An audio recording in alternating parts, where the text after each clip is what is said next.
Então, alunos, como vocês estão, a aula de hoje será especificamente para os alunos que estão de recuperação semestral.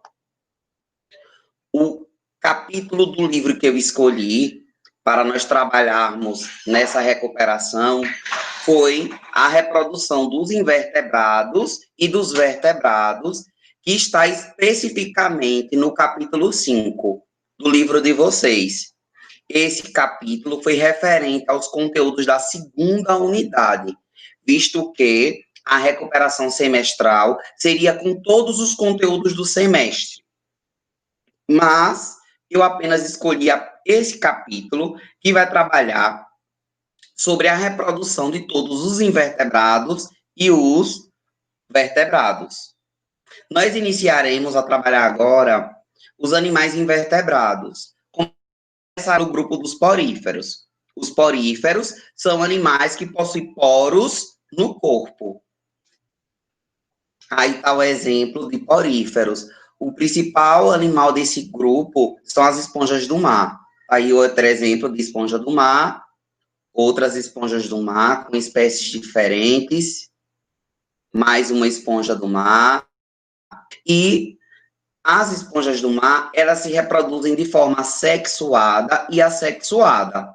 A forma de reprodução das esponjas do mar de modo assexuado é por forma de brotamento. Então, aqui eu tenho uma esponja adulta que surge uma estrutura chamada de broto. Esse broto, ele herda todas as características hereditárias da mãe. Quando ele herda todas as características, ele se solta, se despreende da mãe, fixa no substrato, visto que ele é um animal séssil, se desenvolve até se tornar adulto. Lembrando que na reprodução assexuada, os animais que se reproduzem dessa forma, eles não têm a participação de gametas. E todos os filhos que são originados da mãe são geneticamente idênticos, podendo até ser chamados de clones. Mas, ao mesmo tempo, as esponjas do mar, elas se reproduzem de forma sexuada.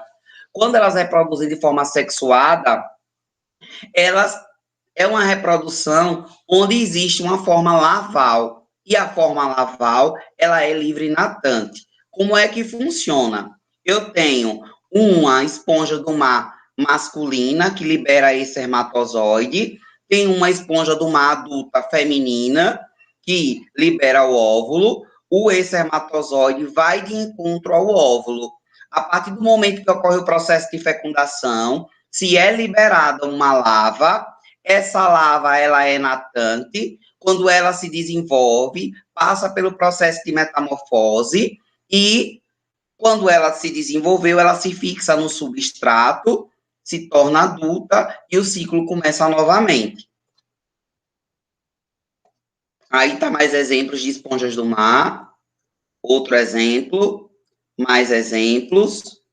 E a gente entra agora no segundo grupo dos invertebrados, que são os quinidários, né? Essa palavra quinidário vem do grego quinidos, que significa queima.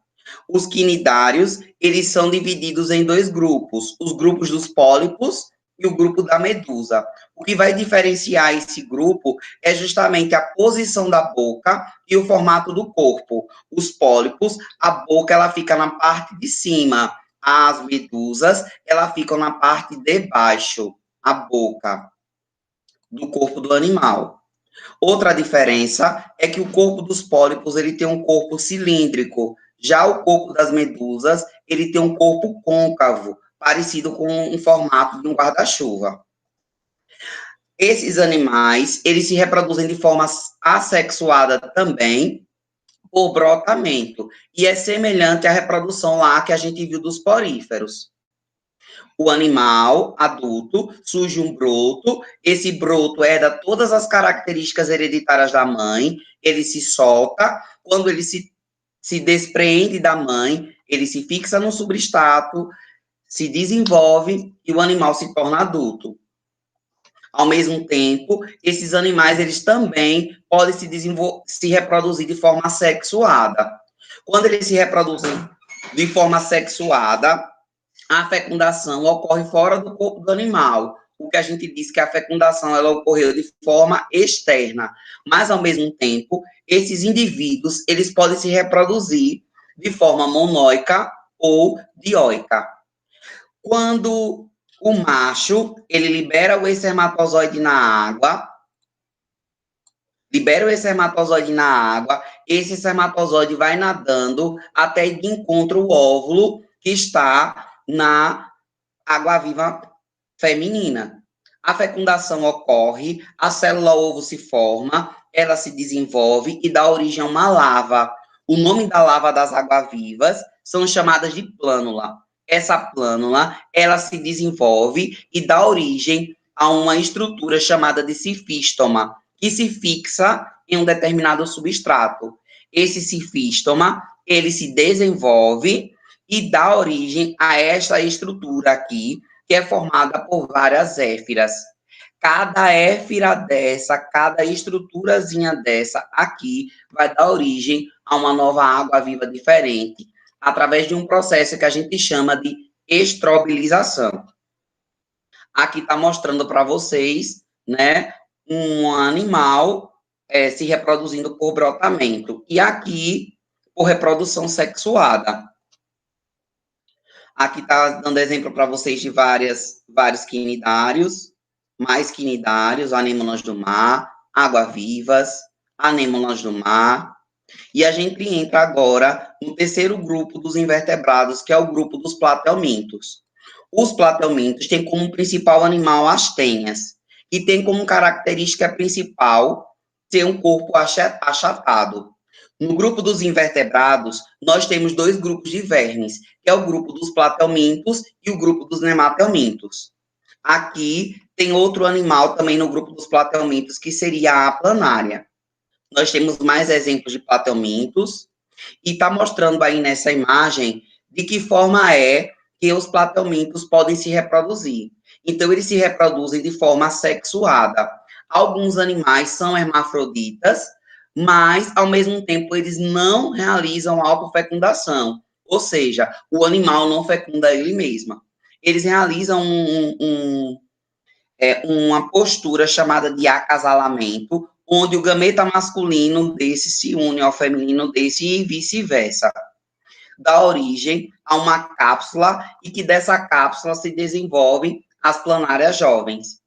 Mas, ao mesmo tempo, a planária, ela também pode se reproduzir de forma assexuada, que é quando ela sofre regeneração. O animal, ele se quebra em três partes. 1, 2, 3. Cada parte, ela vai dar origem a um animal diferente. Esse tipo de reprodução é chamada de assexuada por regeneração. O segundo grupo dos vermes é o grupo dos nematelmintos. A diferença deles para o nematelminto é o formato do corpo. Lá nos platelmintos, nós vimos que eles são vermes com corpo achatado. Mas aqui, nós temos nematelmintos, que têm um corpo cilíndrico e as pontas, elas são afiladas. Possui boca, né, com dentes cortantes.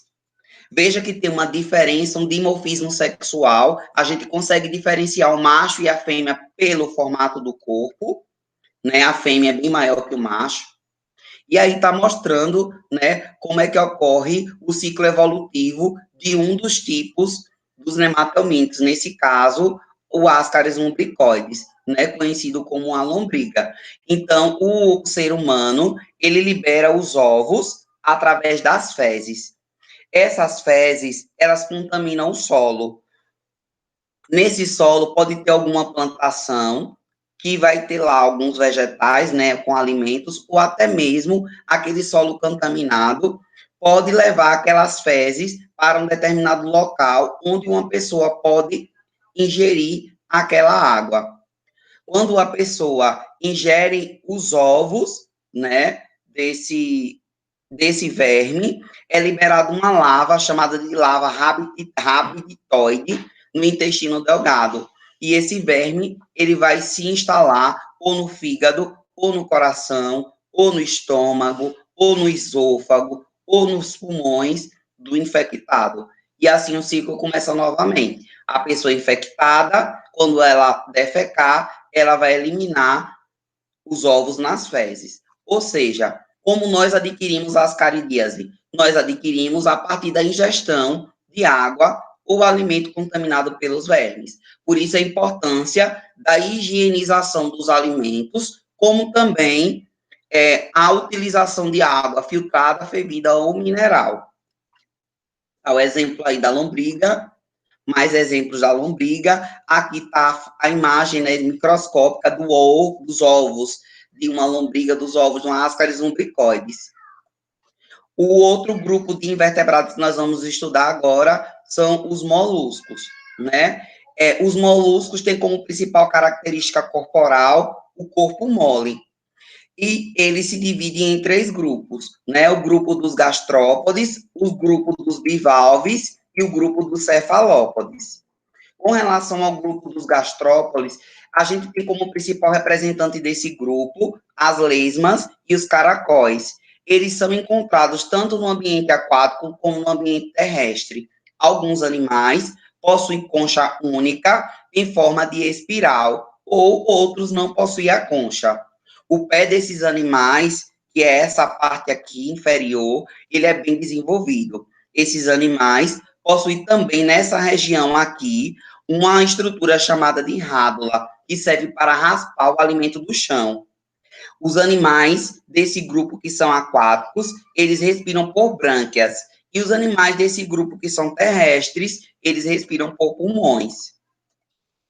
Tá exemplo aí de vários animais desse grupo dos moluscos, especificamente dos gastrópodes. O outro grupo que são classificados nos moluscos são os bivalves. Esses animais têm uma característica principal, que é a presença de 2 valvas, valva 1, valva 2. Esses animais são exclusivamente aquáticos, vivem enterrados na areia, possuem pés apropriados que vai servir para cavar. O corpo desse animal, ele é achatado lateralmente. Possui, como eu falei, 2 conchas, que são chamadas de valvas. A cabeça desses animais não tem olho, mas também não tem tentáculos. E esses animais, ele tem uma grande importância comercial, porque as ostras, elas são utilizadas na alimentação. Está aqui mostrando, né, uma imagem de pescadores coletando conchas do mar, mostrando também o ser humano ingerindo esses animais. Outra importância econômica que esses animais possuem é justamente porque as conchas produzem a pérola. Na verdade, a pérola é um corpo estranho que caiu sobre a ostra. E a ostra, como meio de se proteger, ela libera uma substância para destruir aquele corpo estranho. Aquela substância que é liberada pela concha, ela faz com que aquele corpo estranho se torne uma pérola. E a pérola, ela é algo muito caro, né, nas joalherias. Fazem pulseiras, brincos, colares. O último grupo dos moluscos são os cefalópodes. Os principais animais desse grupo, a gente tem aqui o náutilo, temos as lulas e temos os polvos. Animais extremamente de corpo mole, são exclusivamente marinhos, possuem tentáculos, como vocês podem ver aqui nos braços, né, do polvo, né, e esses tentáculos vão servir justamente para locomoção e captura de alimento. Aqui o exemplo dos náutilos, aqui a gente tem os polvos, mais animais do grupo dos cefalópodes. O outro grupo dos invertebrados que nós vamos estudar é o grupo dos anelídeos, que tem como principal representante a minhoca. A minhoca, ela se reproduz de forma por fecundação cruzada. O órgão masculino dessa fecunda o feminino dessa. O feminino dessa fecunda o masculino dessa. Então, elas trocam gametas a partir de uma estrutura que a gente chama de clitelo. Essa estrutura aqui mais arrufadinha é o que a gente chama de clitelo. E existem 3 classes no grupo dos anelídeos: a classe dos poliquetos, dos irudíneos e dos oligoquetos. Os irudíneos, que tem como principal representante os sanguessuga. Eles são animais monóicos porque são hermafroditas, tanto produzem o gameta masculino como produzem o gameta feminino. O que vai diferenciar os animais, as classes dos anelídeos, é justamente a ausência ou a presença de pouca ou muita cerda. No caso dos irudíneos, eles não têm cerda. Já no caso dos poliquetos, eles têm muitas cerdas. Já no caso dos oligoquetos, eles têm poucas cerdas, que é o caso das minhocas, que são animais terrestres, também são hermafroditas e têm uma importância muito grande na agricultura, porque as minhocas, elas defecam humus, e o humus tem uma função muito crucial na agricultura, que é fertilização do solo. Ao mesmo tempo, alguns agricultores, eles criam minhoca, porque a minhoca, elas têm uma locomoção de remexer o corpo para um lado e para o outro. E essa movimentação da minhoca permite que esses animais façam com que aquela terra que possa estar dura se torne fofa, realizando o processo de aração. O penúltimo grupo dos invertebrados são os artrópodes. Dentro do grupo dos artrópodes, eu tenho os insetos, os aracnídeos, os crustáceos, os diplópodes e os quilópodes. O grupo dos crustáceos, eu tenho como principal animal o caranguejo, o camarão, a lagosta, que são marinhos e tem um exoesqueleto formado por uma proteína chamada de quitina. Esse exoesqueleto é um esqueleto externo que o animal possui, permitindo proteção ao corpo do animal. Como é que esses animais se desenvolvem? Ele passa de ovo para lava, de lava ele se torna um animal jovem e de jovem ele se torna adulto. Os insetos é outro grupo dos artrópodes. Eles são animais dioicos, ou seja, têm sexo separado. Eu tenho um animal macho e tenho um animal fêmea. A fêmea, ela põe ovos. Esses animais podem sofrer metamorfose, mas a metamorfose dele ocorre de modo completo ou incompleto. Se o animal só passar pela fase de ninfa, no caso do gafanhoto, ele a gente chama de metamorfose incompleta. Se esse animal não passar pela fase de ninfa e ele crescer da forma que ele nasceu, sem passar pela fase de ninfa, a gente diz que essa metamorfose não acontece. E se o animal passar pela fase de pupa, ou seja, de casulo, né, a gente diz que esse animal sofreu metamorfose completa, no caso da borboleta, onde o animal passa na fase de ovo, larva, pupa, até se tornar adulto. Veja que eu tenho uma diferença muito grande aqui nessa metamorfose incompleta. No caso do gafanhoto, o gafanhoto ele passa pela fase de ninfa. No caso da traça, que também é um inseto, o animal ele cresce da forma que ele nasceu. Ele não tem nenhum estágio de ninfa. Aí está mostrando, né, no caso da mosca, que tem a metamorfose completa. Ovo, larva, pupa, até se tornar adulto. No caso da barata, perceba que essa barata, ela é diferente dessa, porque aqui eu tenho uma ninfa, aqui eu tenho na fase adulto. Significa dizer que essa metamorfose aí é uma metamorfose incompleta. O último grupo dos equinodermos, o último grupo dos invertebrados são os equinodermos. Os equinodermos, a característica principal deles é ter o corpo recoberto por espinhos. São animais dioicos que têm um masculino e têm o feminino. Se reproduzem de forma tanto sexuada como de forma assexuada. A fecundação desses animais ocorre fora do corpo. Por isso que a gente diz que a fecundação dele ela é externa. Esses animais, eles se regeneram. Se você quebrar o braço de uma estrela do mar, aquele braço que quebrou dá origem a uma estrela, e o outro braço dá origem a uma nova estrela. Esse tipo de reprodução por regeneração, a gente diz que é uma reprodução assexuada, onde as estrelas filhas, elas serão idênticas à estrela mãe, contendo as mesmas características hereditárias.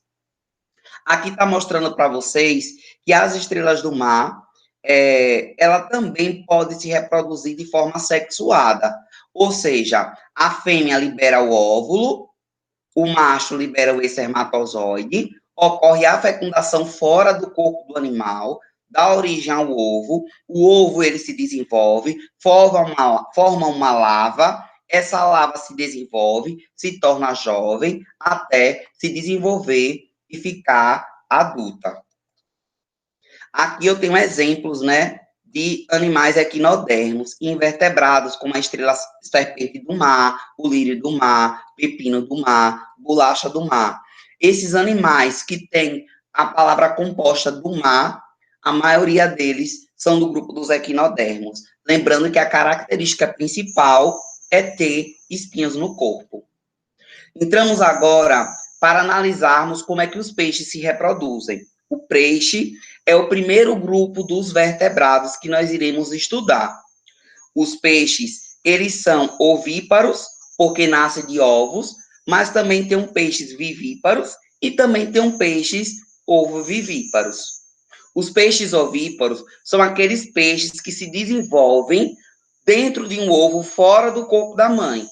90% das espécies dos peixes são ovíparos. No entanto, eu também tenho peixes vivíparos, que é um caso desses dois peixes aqui, que são peixes bem comuns, que a gente utiliza muito em aquário. Esses peixes, o ovo, aliás, o peixe, ele se desenvolve dentro do corpo da mãe, recebendo os nutrientes dela, e eles não se desenvolvem dentro de um ovo. Já o ovo vivíparo, o ovo, ele fica dentro do corpo do peixe. O filhote, ele se desenvolve dentro do ovo, mas esse ovo, ele não é colocado para fora do corpo do animal antes do nascimento do peixe. Quando o filhote ele vai nascer, dentro do próprio corpo, o peixe ele é eclodido, o filhote sai e depois o peixe libera o ovo. Mas, na verdade, o desenvolvimento do ovo é dentro do corpo do animal. É mais ou menos assim. É como se o peixe ficasse grávido de um ovo. Os peixes, a maioria deles realizam fecundação externa. Ou seja, a fêmea libera seus gametas na água e o macho também libera seus gametas na água. E a fecundação, ela ocorre fora do corpo do animal. Os peixes, em sua maioria, eles se desenvolvem de forma indireta. Ou seja, significa dizer que eles passam pela fase de larva. O nome da larva de um peixe, ela é chamada de alevino. Nos peixes cartilaginosos, a fecundação, ela não é interna. Perceba que nos peixes ósseos, ela é indireta. Mas aqui no peixe cartilaginoso, ela é direta. Ou seja, o ovo, ele dá origem aos filhotes que já nascem com o aspecto de um adulto. Ele não passa pela fase larval. O peixe, ele apenas cresce em tamanho, ele se desenvolve. E o interessante de um peixe cartilaginoso é que o macho introduz os seus espermatozoides dentro do corpo da fêmea. Ou seja, caracterizando o que a gente chama de fecundação interna. Professor, me dê um exemplo de animal que realiza esse tipo de fecundação interna dos peixes. O tubarão. Temos também... Deu um branco agora, mas daqui a pouco eu lembro. O peixe-raia. O peixe-raia, ele também realiza a fecundação interna, porque ele é um peixe cartilaginoso. Dentro do grupo dos anfíbios, a gente tem que a reprodução dele quase se dá no meio aquático, porque os anfíbios, eles dependem da água para se reproduzir. Mas nós temos algumas exceções. No caso dos tritões e das salamandras, eles realizam fecundação interna, mas os sapos e as rãs, eles reproduzem por fecundação externa. Todos os anfíbios sofrem metamorfose. O nome da larva do anfíbio é chamada de girino. Ou seja, como é que acontece? O ovo se transforma, eclode, dá origem ao girino. O girino, ele apresenta patas traseiras. Essas patas, elas começam a se desenvolver. Aparecem também as patas dianteiras, onde esse animal vai se desenvolvendo, vai perdendo a cauda até se tornar adulto. O terceiro grupo dos vertebrados são o grupo dos répteis. Os répteis, eles são animais dioicos, ou seja, tem o macho, tem a fêmea. Realizam fecundação interna, órgão genital do macho dentro do corpo da fêmea. Eu tenho espécies ovíparas, ovovivíparas e vivíparas. Só que as vivíparas são pouquíssimas espécies de serpentes. O ovo desses animais, ele contém água e alimento suficiente para todo o desenvolvimento embrionário. São animais que já conseguem se reproduzir na ausência da água. Ele não depende da água para a reprodução. A prova disso é que nós temos serpentes que vivem até nos desertos. Esses animais têm um desenvolvimento dele que a gente chama de desenvolvimento direto, ou seja, os animais não passam pelo processo de metamorfose. O quarto e penúltimo grupo dos vertebrados são as aves. As aves, elas se reproduzem por fecundação interna. São animais que nascem de ovos, certo? E uma característica importante desse grupo é que as aves, elas chocam os ovos. E quando esses ovos são eclodidos, as aves, elas continuam cuidando dos seus filhotes. O que a gente chama isso de cuidado parental. O ovo dessas aves, ele precisa ser incubado. Em todas as espécies, o casal ou somente um dos pais deita-se sobre os ovos. Os pássaros, eles têm esse hábito de construírem os seus próprios ninhos. Na época de reprodução, as aves começam, a emitir o canto a partir de uma estrutura que ela tem no sistema respiratório dela, chamada de siringe. Os machos cantam, na verdade, para atrair a fêmea, assim como também muitos deles expõem as suas penas para poder atrair as fêmeas, como aí é o caso do pavão. Durante o período de criação dos filhotes, o macho alimenta e é o responsável pela defesa desses filhotes. Aí tem como exemplo para vocês o ovo de uma ave. No terceiro dia, no quarto dia, no sexto dia, no 10º dia, no 12º dia, no 16º dia. E aí, daqui até do 16º dia em diante, as aves, elas já estão aptas para o ovo ser eclodido. O último grupo dos vertebrados que nós vamos estudar é o grupo dos mamíferos, que inclusive estão todos os seres humanos. Os mamíferos, eles têm fecundação interna, ou seja, órgão genital do macho dentro do corpo da fêmea. Dentro do grupo dos mamíferos, nós temos uma exceção, que são o grupo dos monotremados, que são mamíferos que põem ovos. No caso do ornitorrinco e da equidna. São animais que estão no grupo dos mamíferos por terem glândula mamária, mas eles põem ovos. No entanto, os mamíferos, no caso dos monotromados, nesse caso aí da equidna, ele não tem ânus, ele tem uma estrutura chamada de cloaca, que tanto vai servir para o sistema urinário, como também para o sistema reprodutor.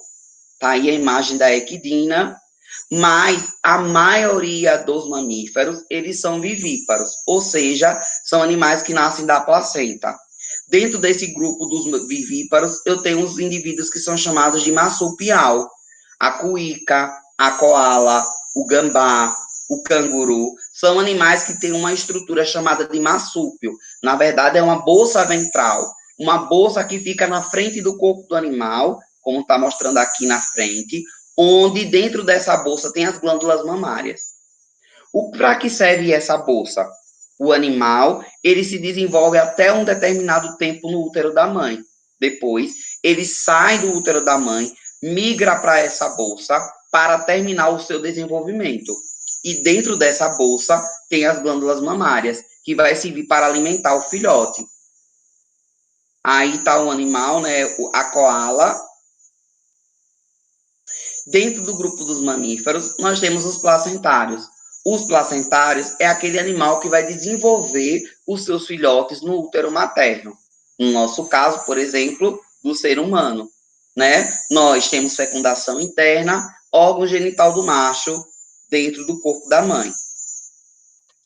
E, por fim, eu passo para vocês agora a atividade avaliativa referente à recuperação do primeiro semestre. Como será essa atividade? Eu quero que vocês peguem livros velhos, revistas, qualquer material que tenham que possa ser recortado e escolham 20 animais. Eu quero que vocês recortem 20 animais. Cada animal você vai colar em uma folha.